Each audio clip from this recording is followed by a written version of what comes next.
నా బైబిల్ ఇవ్వ.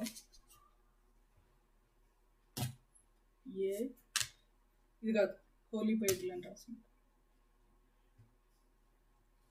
యెహోవా చేత ఈరోజు కూడా బైబిల్ చదివాను.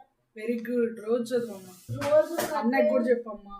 రోజు ఒక అధ్యాయం. ఇద్దరు అన్నయ్య నువ్వు ఇద్దరు లేసి తెల్లవారుజామున బైబిల్ చదువుకుని ప్రేయర్ చేసుకున్నారంటే అద్భుతమైన భవిష్యత్తు ఇస్తాడు దేవుడు. గుర్తుపెట్టుకోండి. ఏమనుకున్నా తెలుసా, ఎగ్జామ్ రాసిన తర్వాత సరిపోతే పోయి నెక్స్ట్ ఎగ్జామ్ బాగా రాసిరా చూడండి. అంతే అంతే. ఏదైనా దేవునికి స్తోత్రం చెప్పాలి. అదే అట్లీస్ట్ అన్ని మార్క్స్ 38 మార్క్స్ వచ్చినంటే తక్కువేం కాదు కదా 40కి. అంతే కదా.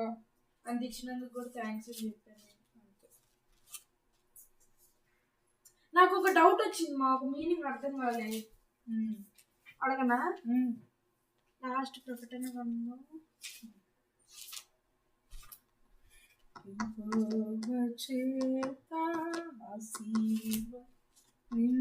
ఏదో సూర్య పొద్దున పూట నక్షత్రాలు ఏదో వేకువ చుక్క.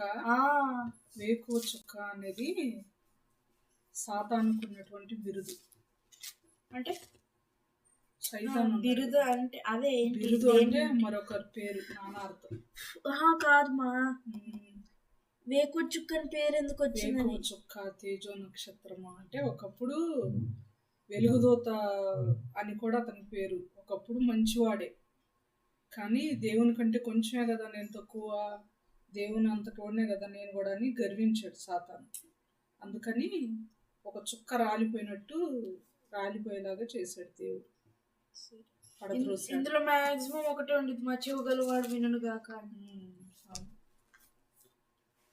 ఇట్లా బైబిల్ చదువుతుంటే డౌట్స్ వస్తాయి. డౌట్స్ వచ్చినప్పుడు అడుగుతుండాలి.